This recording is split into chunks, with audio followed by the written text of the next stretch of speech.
EPR Group, 2 and 3 BHK premium apartments at Patancheru. Comfortable pricing, GHMC and RERA approved. చాలా మంది ఆర్టిస్టులు మీరు తీసుకుని వచ్చారు. హ్మ్. వాళ్ళకి ఉందా బ్రో మీ మీద ఇంకా? ఉంది. హ్మ్. ఉంది. అందులో ఇమాన్యుయల్ కూడా ఉన్నాడు కదా. వాడు 'బిగ్ బాస్'కి వెళ్ళేటప్పుడు కూడా ఫస్ట్ నాకే కాల్ చేశాడు. అన్న హ్మ్. ఈరోజు నేను ఇక్కడ ఉన్నా అంటే కారణం నువ్వే. హ్మ్. నువ్వు అన్న థ్యాంక్ యూ సో మచ్ అన్న అంటే, లేదురా ఆల్ ది బెస్ట్ అంటే, థ్యాంక్ యూ అన్న. హ్మ్. నేను ఫస్ట్ అమ్మకి ఫోన్ చేసా, సెకండ్ నీకే కాల్ చేశా అన్నా అని అన్నాడు ఫోన్ చేసి. హ్మ్. హ్మ్. చాలు. చాలా హ్యాపీ. చాలా హ్యాపీ. మీరు కూడా హ్యాపీ ఫీల్ అయ్యారు. నేను చాలా హ్యాపీగా ఫీల్ అయ్యా. గ్రేట్ ఎలా ఎలా వచ్చాడు బ్రో? ఎక్కడి నుంచి తీసుకొచ్చారు ఆయన? వాడు ఫస్ట్ పటాస్లో ఉండే. హ్మ్. అప్పుడు ఏంటంటే పటాస్లో ఉన్న వాళ్ళు జబర్దస్త్లో చేయొద్దు, జబర్దస్త్లో ఉన్న వాళ్ళు పటాస్లో చేయొద్దని రేటింగ్లు కూడా రేటింగ్ గొడవలు, చిన్న చిన్న ఈగోస్ మనకి అవును, అవును, అవును. డైరెక్టర్స్ మధ్యలో ఈగోస్ అవన్నీ ఉండే. అవును. సో అట్లా ఉన్న టైంలో నితిన్ అన్నను, భరత్ అన్నను బతిమలాడుకొని, అటు సంతోష్ అన్నను బతిమలాడుకొని, అన్న ప్లీజ్ అన్న అని అంటే, రే నువ్వు మాది డిస్టర్బ్ చేయకరా అనేవాడు సంతోష్ అన్న. ఈవెన్ నితిన్ అన్న, భరత్ అన్న వాడు బాగా చేస్తున్నాడు అన్న అది అంటే, ఎందుకురా వేరేటోళ్ళని చూడు అనేటోళ్ళు, లేదన్నాడు బాగా చేస్తాడని ఇద్దరిని బ్రతిమలాడుకొని తీసుకొచ్చుకొని టీంలో పెట్టుకున్నాడు. ఇప్పుడు మంచి పొజిషన్లో మంచి పొజిషన్ మంచి పొజిషన్. ఇంకో కొన్ని రోజుల్లో స్టార్ మాలని ఏళ్తాడేమో మన 100%. మీరు వెళ్ళారు ఇప్పుడు వాళ్ళది, నెక్స్ట్ వాళ్ళది. జబర్దస్త్లో వెంకీ మంకీది ఎక్స్పెక్టెడ్ ఫేమా అన్ఎక్స్పెక్టెడ్ ఫేమా? అంటే యాక్చువల్లీ అన్ఎక్స్పెక్టెడ్ ఫేమే, నాట్ ఎక్స్పెక్టెడ్ ఫేమ్. అంటే నేనేమనుకున్నానంటే శివ, సీరియస్లీ చెప్తున్నాను, నా అంతటా నన్ను నా దేవుడు చంద్రన్న పిలిచాడు. చంద్రన్న పిలిచి చంద్రన్న టీంలో కొన్ని రోజులు చేసిన తర్వాత కొన్ని వాళ్ళకు జబర్దస్త్ ఆపేద్దాం అనుకున్నారు. అంటే అగ్రిమెంట్ అది జస్ట్ 12 ఎపిసోడ్ల వరకే అగ్రిమెంట్. నేను మూడో ఎపిసోడ్కు ఎంటర్ అయ్యా జబర్దస్త్కి. 12 ఎపిసోడ్ల తర్వాత సీజన్గా చేద్దాం అనుకున్నారు. కానీ ఆ రేటింగ్ 19, 21 ఆ రేటింగ్ వచ్చేసరికి ఎందుకు ఆపడం, మంచిది కదా, దీన్ని కంటిన్యూ చేద్దాం అనుకున్నారు. అనుకున్న తరుణంలో మళ్ళీ కొన్ని రోజులు చంద్రన్న దాంట్లో వేసాక చంద్రన్న వాళ్ళు కొంతమంది ఏంటంటే మనం మానేద్దాం అనేసి కొంతమంది దూరం అయ్యారు. అప్పుడు మేము ఆర్టిస్టులం ఏం చేయాలో తెలియక నన్ను రాఘవ గారి టీంలో వేశారు. రాఘవ గారి టీంలో 50కి పైగా ఎపిసోడ్లు చేశా, బాగా చేశారు. రాఘవ గారి టీంలో చేసిన తర్వాత మళ్ళీ ఏమైంది, మళ్ళీ కొన్ని రోజులకి మళ్ళీ కొన్ని టీమ్స్ బ్యాక్ వచ్చాయి. బ్యాక్ వచ్చేసరికి నన్ను ఏం చేశారు, తీసి వేణన్న టీంలో వేశారు. Venu wonders team. వేణు అన్నతో చేసా, ఒక 20 ఎపిసోడ్ల వరకు చేశా. తర్వాత మళ్ళీ వాళ్ళు బ్యాక్ అయిపోయారు. ఎందుకో రీజన్ నాకు తెలియదు, సీరియస్లీ తెలియదు. అప్పుడు కంటెస్టెంట్ తర్వాత గెటప్ సీను టీమ్ లీడర్ ఉండే, వాన్ టీంలో వేశారు, సీను బాబు టీంలో వేశారు. సో సీను టీంలో వేసిన తర్వాత కొన్నాళ్ళకు మళ్ళీ కొన్ని టీమ్స్ అవకాశం వచ్చినాయి. అప్పుడు ఏంటంటే నన్ను అనుకున్నట్టుగానే వెళ్ళాను, కానీ కొత్తలో నా వల్ల కాలేదు శివ. ఎందుకు తీసుకున్నారు రవిని అని అనిపించుకున్నా. ఒకరోజు నేను అవమానపడ్డ రోజు ఏంటంటే, నా ఫ్రెండ్స్ వరంగల్ నుంచి వచ్చిర్రు చూద్దామని. అరే జబర్దస్త్, అప్పుడు జబర్దస్త్ అంటే నాడే భూమి ఉండే. సో వాళ్ళు గ్యాలరీలో కూర్చోబెట్టారు, మా ఫ్రెండ్స్ వచ్చారని. ఆ రోజు నాగబాబు గారు నన్ను వేసుకున్నారు కదా శివ. సో ఏం మనిషి నువ్వు, అసలు ఇది స్కిట్టా, ఒక్కొక్కడు బయట డోర్ దగ్గర నిలబడతారు, ఇది ఏంటని చెప్పి డైరెక్షన్ డిపార్ట్మెంట్కి పిలిచి, చూసుకోరా మీరు దీన్ని ఎవరైనా స్కిట్ అంటారంటే అక్కడ నా ఫ్రెండ్స్ అనుకున్నా. అంటే నాగబాబు గారు కానీ రోజా గారు కానీ మా మంచిగా చెప్పారు శివ. అట్లా అని చెప్పి వాళ్ళు తప్పు కాదు, ఆయన పిలుచుకొని తిట్టాడంటే ఎవడికి, ఇప్పుడు పేరు వస్తే ఎవడికి, నాగబాబు గారికి నేను ఏమన్నా పెడతానా, రోజమ్మకి ఏమన్నా పెడతానా, మా మంచికే కదా వాళ్ళు తిట్టేది. ఇప్పుడు సార్ కొట్టాడంటే ఎందుకు, రేపు పొద్దున జాబ్ చేసి సార్కు పెడతావా, సార్ పిల్లలకు పెడతావా, నీకు నీ పిల్లలకే కదా. మస్తు అవమానపడ్డా శివ. అమ్మా ఏంది ఇది, నా ఫ్రెండ్స్ దగ్గర నా పరుగు పోయింది అనుకుని బయటకు వస్తే మా ఫ్రెండ్స్ ఎప్పుడు లేరా అదిరా అన్నారు. అది నాకు ఇంకా అవమానం అనిపించింది. అదే పిలిచి వీళ్ళ ముందు అదయ్యానా అని. ఆ తర్వాత చాలా డిప్రెషన్లోకి వెళ్ళాను శివ. డిప్రెషన్కి వెళ్తే నెక్స్ట్ ఆ రోజు నితిన్ అన్న, భరత్ అన్న ఫోన్ చేసి, నీది లాస్ట్ స్కెడ్యూల్ రా అన్నారు. అయిపోయిందిరా దేవుడా, సర్లే పోన్లే వేరే చూద్దాం, మనకంటే ఏదైనా ఉండకపోదా అనుకొని నేను అప్పుడు Warangal to up and down చేశాను. వెళ్తుంటే నాకు వెళ్ళి కొంచెం ఒక 2 రోజుల తర్వాత మళ్ళీ ఫోన్ వచ్చింది, నితిన్ అన్న పడుతున్నారే. అప్పుడు టీం సెట్ అవ్వాలి, ఇంకా టీం సెట్ అవ్వాలి. అరే ఒక్క స్కెడ్యూల్ చేయరా, నీకు మేము ఫెలిస్టేషన్ చేసి పంపిస్తాము, ఎందుకంటే మా నమ్మకాన్ని వమ్ము చేసినవురా నువ్వు, ఫెలిస్టేషన్ చేస్తాం నీకు అంటే కోపంతో నితిన్ అన్న పడుతున్నా డైరెక్టర్స్. ఒరి అమ్మ ఇది అన్నారు ఏంటి అని అనుకున్నాక శివ, నేను ఆ రోజు కొంచెం ఇంకా సర్లే దేవుడు ఒక అవకాశం ఇచ్చిండు అని అనుకున్నా. నాకు ఇష్టమైన మైసమ్మ దేవత దగ్గరికి వెళ్ళి, అమ్మ నేను ఎట్లయినా సరే అప్పటిదాకా నాకు రైటర్స్ ఉండే, ఇక ఎవడొద్దు నేనే రాసుకుంటా అనుకుని ఇంటికి వచ్చాక హనుమాన్ జంక్షన్ సినిమా వచ్చింది. చూసా ఇదేదో బాగుంది అనుకున్న తర్వాత ఫ్రెండ్స్ ఫోన్ చేసి సరే సినిమాకి వెళ్దామారా అని చెప్పి గుండె జారి గల్లంత అయింది సినిమాకి వెళ్ళా.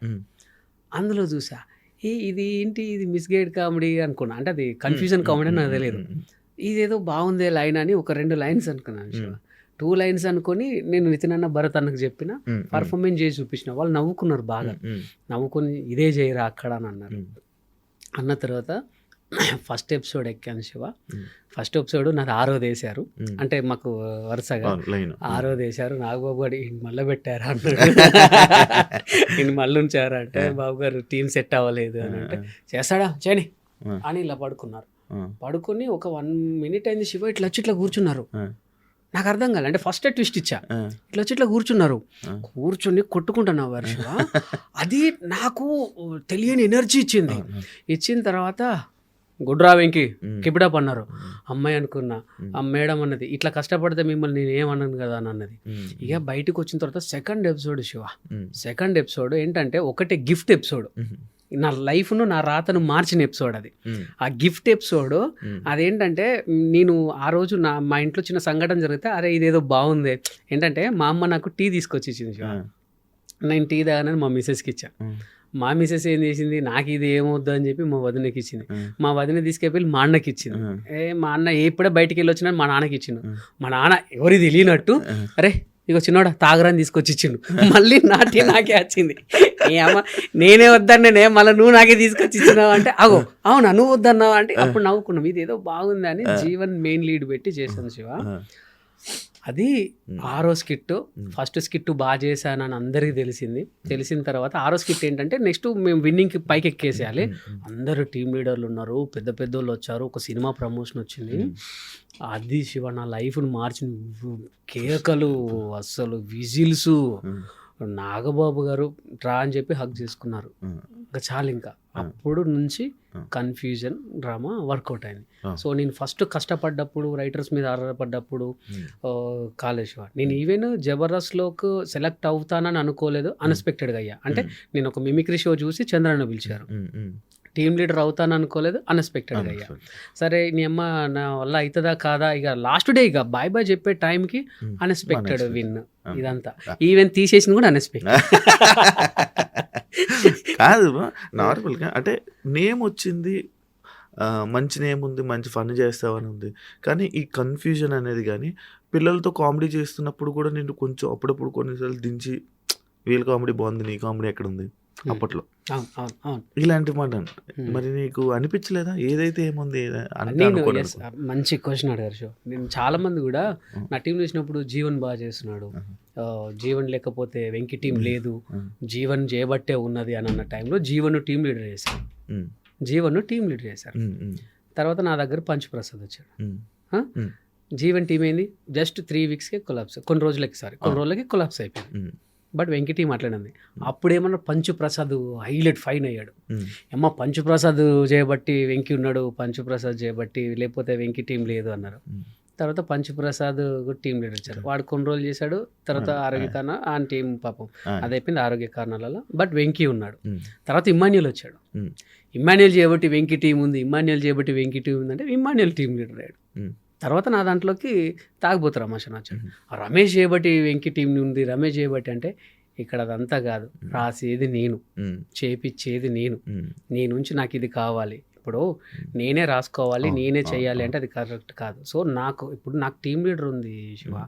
సో నా పక్కన నా కో ఆర్టిస్ట్ను నేను లేపుకున్నా. అదే అనుకోలేదు చాలామంది. ఈవెన్ ఇప్పటికి వెళ్ళినా ఇప్పుడు ఏమో తాగుబోతు రమేష్ అన్న క్యారెక్టర్ నేను చేస్తా, వాడి ఇప్పుడు ఇమ్ముకు రాసిన క్యారెక్టర్ నేను చేస్తా, ప్రసాద్కి రాసిన క్యారెక్టర్ నేను చేస్తాను, వాళ్ళకి సూట్ అవుతుంది. నేను అనేది ఏంటంటే నా టీం నిలబడాలి, నా టీం మెంబర్స్ నిలబడాలి. మీకు తెలుసో తెలీదో, ఒకసారి తాగుబోతు రమేష్ మీద రాసేవాడిని, ఒకసారి హరి మీద రాసేవాడిని, ఒకసారి సాయి మీద రాసేవాడిని, ఒకసారి బాబీ మీద రాసేవాడిని. అందరికీ సమానంగా తీసుకుంటే వెళ్ళా. నేను ఎప్పుడు కూడా స్వార్థంగా ఆలోచించాలి. చాలా మంది అనుకున్నారు వీళ్ళు ఆయనకు ప్లస్ పాయింట్ అనుకున్నారు. కానీ ఒకటి శివ, ఇప్పుడు నువ్వు టీం లీడర్ అయినప్పుడు నువ్వు ఈ క్యారెక్టర్ చేస్తా అంటే లేదు అది నాకు కరెక్ట్ ఉంటుంది అనగలవా? అది నేను రాసా, వాళ్ళకు నేను రాసా. కానీ తెలియాలి కదా, తెలిసినా తెలియకపోయినా నో ప్రాబ్లం, నా టీం అనేది షైన్ అయిందని అనుకున్నాను డాలి. ఇప్పుడు ఇవన్నీ జరుగుతున్నాయి నా దగ్గరికి వచ్చినా సరే నేను సెకండ్ లీడ్కి ఎక్కువ ఎందుకు రాసా అంటే నేను రాసుకోవాలి, నేను రిహార్సల్ చేయించుకోవాలి. రిహార్సల్ చేయించుకోవాలంటే నేను మెయిన్ లీడ్ గుండి వీళ్ళందరినీ రిహార్సల్ చేయించడం కరెక్ట్, అది నాకు అనిపించలే. సో నా మేరకు నేను చేశాను శివ. అట్లా అని ఈ టాపిక్స్ మాట్లాడుతుంటే నాకు మంచి గుర్తొచ్చింది. చమక్ చంద్రన్ ఏమైపోయాడనా?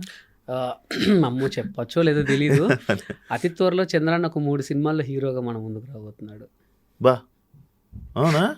అది కానీ చాలా గ్యాప్ వచ్చింది. గ్యాప్ అని అంటే తీసుకున్నాడు అన్న.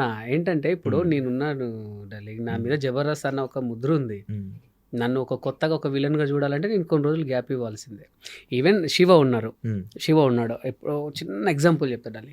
కొంతమంది మన దాంట్లో పేరు పొందిన యాంకర్స్ ఉన్నారు, వాళ్ళు సడన్గా హీరోగా వచ్చేసరికి ఎవరు యాక్సెప్ట్ చేయలేకపోయారు. కొంతమంది కమెడియన్స్ ఉన్నారు, సడన్గా హీరో అయ్యేసరికి కొంతమంది యాక్సెప్ట్ చేయలేకపోయాం. కొన్ని రోజులు బ్యాక్ అయిపోవాలి. బ్యాక్ అయిపోయి ఈడు ఏమయ్యాడు అనేసరికి వస్తే ఒరి అమ్మ కొత్తగా భలే వచ్చిండే అనుకుంటారు. సో ప్రతి ఒక్కరు చేసేది అదే శివ. ఇప్పుడు డైరెక్టర్స్ కానీ హీరోస్ కానీ ఫ్లాప్ అయితే మినిమం 2-3 ఇయర్స్ ఎందుకు గ్యాప్ తీసుకుంటారంటే ఇదంతా ఈ పాతదంతా మర్చిపోవాలి, జనరేషన్ అంతా మర్చిపోవాలి. ఒక్కసారి వస్తే అరే చాలా రోజుల తర్వాత వెంకీ సినిమా వస్తుంది కదా చూద్దాం, బాగుంటది, పాత సినిమాలు బాగుంటాయి. సో అందుకే ఈ gap. For more videos, Please subscribe to iDream. Please subscribe to iDream. Please subscribe iDream. And please subscribe to iDream. For more videos, subscribe to iDream. please like, share and subscribe to the channel. Congratulations, iDream. Subscribe to iDream. Subscribe to iDream. So subscribe to iDream Media. iDream ki iDream team andarki huge congratulations. Please subscribe iDream Media. Please subscribe to iDream. Subscribe iDream. Please subscribe to iDream. iDream అంటే నా కళల channel subscribe చేసుకున్న నోరు తిరుగుతలేదు, మీరైతే గంట గుర్తు కొట్టండి. For more such videos, please subscribe to iDream. Subscribe to iDream. Please subscribe to iDream. Please subscribe iDream Media. Please do subscribe to iDream. Please subscribe to iDream Media. For best entertainment and information, please subscribe iDream. And don't forget to subscribe